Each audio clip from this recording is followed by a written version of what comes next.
Баршаңызға құрметті менің оқырмандарым, қалдарыңыз қалай? Бүгін сіздерге инсулина резистентность емі туралы айтамын. Өткенде инсулина резистентность туралы видео шыққан кезде көп адамнан сұрақ келді. Менің денемде қызылдақтар бар, папиллома бар, олардан қалай құтыламын, қалай емдеу керек деген. Сондықтан бүгін осы туралы айтамын. Білесіздер, инсулина резистентность дегеніміз жеке ауру емес, организмдегі қабыну процесі болып табылады. Көп аурудың негізгі себебі қант диабеті, жүрек тамыр аурулары, атеросклероз, семіздік, барлығының себебі инсулина резистентность. Сізге осы аурулар керек пе? Әрине жоқ. Сондықтан инсулина резистентность еміне саналы түрде қарайсыз деген ойдамын. Біріншісі, ұйқы режимін сақтау. Ұйқы туралы көп айтамын. Себебі түнгі сағат 10 мен 2 мен 3-тің арасында мелатонин гормон бөлінеді. Ал ол организмдегі көп функцияларға қатысады. Сондықтан ұйқы режимін міндетті түрде сақтауға тырысыңыз. Екіншісі, таза ауада 2 сағат серуендеу және спортпен шұғылдану. Спортпен шұғылданған кезде организмде қабынуда жоғарылайтын цитокиндер деңгейі төмендейді.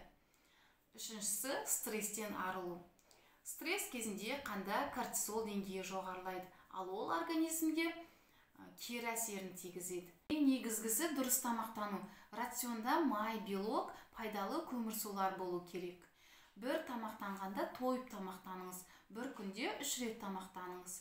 5-6 рет жиі тамақтану, перекус жасау әрине болмайды. Осы тағамдарды шектеуге тырысыңыз. Бұлар сиыр сүті және сүт өнімдері. Сиыр сүті құрамында белок бар, ал ол қабынуды өршітеді. Бұл жерде сармайды қалдыруға, сармайды қолдануға болады. Екіншісі, глютен, жоғары сұртты ұн өнімдері, булочка, печенье, торт болуы мүмкін, әртүрлі манная каша, овсяная каша, барлығы тез сіңірілетін көмірсулар. Міндетті түрде оларды шектеңіз.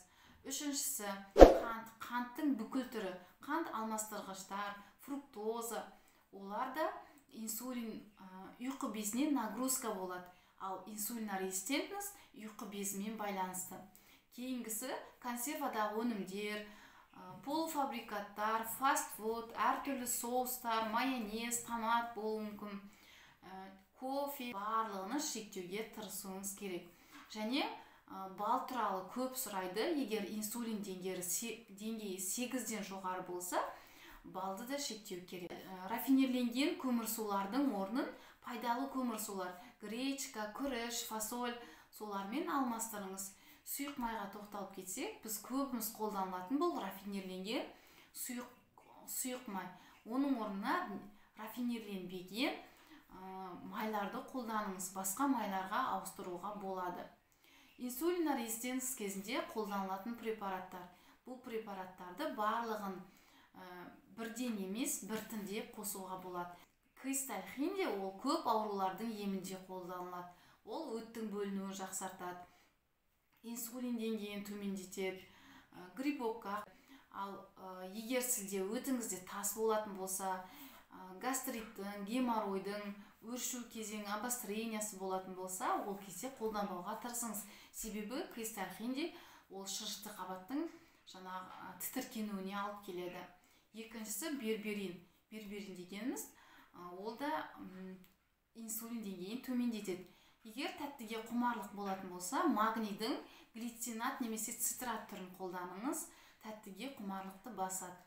Хром, пикалинат түрін қолдануға болады. Кейінгісі, витамин D3. Егер көп жағдайларда осы витамин D3-ның дефициті кезінде инсулина резистентность пайда болады. Яғни клетка беткейіндегі рецепторлар инсулинге тәуелді болып қалады. Сондықтан міндетті түрде осы витаминге анализ тапсырыңыз және витамин D3-ні қабылдау керек. Оның профилактикалық дозасы 2000 международный единица, ал басқа жағдайларда егер дефицит болатын болса, деңгейіне қарап 5000-10 дозировка тағайындалынады. Үлкен дозаны міндетті түрде К2 мен бірге қабылдау керек, себебі бүйректе тас жиналуы мүмкін. Егер сұрақтарыңыз болса, комментарияға қалдырыңыз. Алла қаласа бір күні бүкіл комментариядағы сұрақтарға осылай видео түрінде жауап беремін. Видео ұнаса, пайдалы болса лайк басып, каналға жазылуды ұмытпаңыз.